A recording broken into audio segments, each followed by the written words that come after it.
Quantum 1 tutorial question number 8. Okay, here we have a parallel beam of violet light of wavelength 4.5 times 10⁻⁷ meters and intensity of 700 watts per meter square is incident normally on the surface. Okay, part A, calculate the energy of a photon of the violet light. Well, the energy of a photon is given by the formula E equals to hc over lambda. H is the Planck constant, c is the speed of light, lambda is the wavelength. So we sub in, we get the answer 4.4 times 10 to the power minus 19 joules. Okay, then part B, calculate the rate of photons. Okay, rate of photons means number per second, rate is per second. So it's number of photons that's incident on 1.0 times 10 to the power minus 4 meters square. Okay, we look at the unit, this one should be the area. So we are given the area, we want to find how many photons hitting the area per second. Okay, number of photons per second.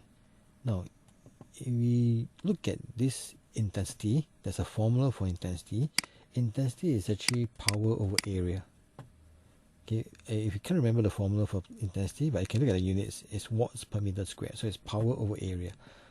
Power is energy over time, total energy over time. This energy is the energy of all the photons. So if there are n photons, then n times hf, hf being the energy of each photon, that will be the total energy. Total energy over time, that will be power. Power over area is intensity. Then this hf is what we have calculated earlier. So it's n times E over Ta. What they want us to find is the rate of photons, which is n over t. So we make the n over t the subject, bring the A and E to the other side, we get intensity times area over energy. So it's subbed in, we get 1.58 times 10 to the power 17 per second. Okay, that's part B. Okay, now part C. Part C, they want us to calculate the change in momentum of the photons incident on this area. We have just found the number of photons. Now they want us to find the change in momentum. Well, we know that in this photoelectric effect experiment, we learned that lights behave like particles. Each particle is called photon. Each photon has energy as well as momentum. That's what a particle has, energy and momentum. So first, we calculate the momentum of a single photon. The formula for momentum of a single photon is given by h over lambda. Okay, then we sub in, h is the Planck constant, wavelength sub in, we get this is the momentum of each photon. But they want us to find the change in momentum. This is the momentum of the photon initially, okay, before hitting the surface. But once it hit the surface, we are told that these photons are absorbed. Absorbed, that means it comes to a stop. So this is the initial momentum. When it's absorbed, final momentum is 0. So the change, we just find the magnitude of the change is just simply the same value as this momentum we calculate, this minus 0. So that's a change in momentum of a photon. But they want us to find the change in momentum of all the photons. And that's the change in momentum for one photon. So what I do is just multiply by the number, the total number of photons that we found in part B. Okay, so we take the number in part B. We multiply by the number in part B, multiply by the change in momentum for each photon. That will give us the total change in momentum, okay, for all the photons in 1 second. Okay, 2.32 times 10 to the power minus 10 Newton second. Newton second being the unit for momentum. Another unit for momentum is kg meter per second. Okay, now part D. Suggest. Okay, it's something that we probably haven't read about this, so we on the spot we will try to guess, okay, the answer.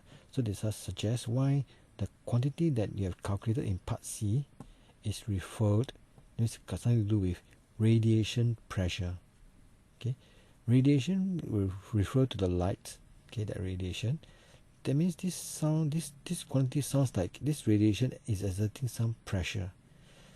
Is this so has that any link to do with part C? Part C, we have found the total change in momentum in 1 second. Total change in momentum in 1 second, that is something like rate of change of momentum. Okay, change of momentum per second. So first we tell them part C, what we calculated is actually the rate of change of momentum. Then rate of change of momentum sounds familiar. By Newton's second law, rate of change of momentum is actually the same thing as force.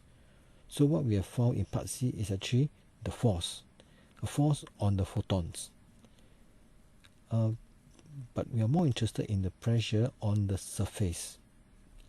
If there's force acting on the photons, presumably by the surface, so by Newton's third law, the photons will exert a force also on the surface.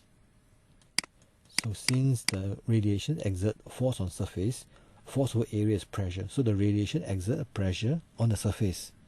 So that is what I mean by radiation pressure. The radiation, when it hit the surface, the radiation actually exerts a force and pressure on the surface.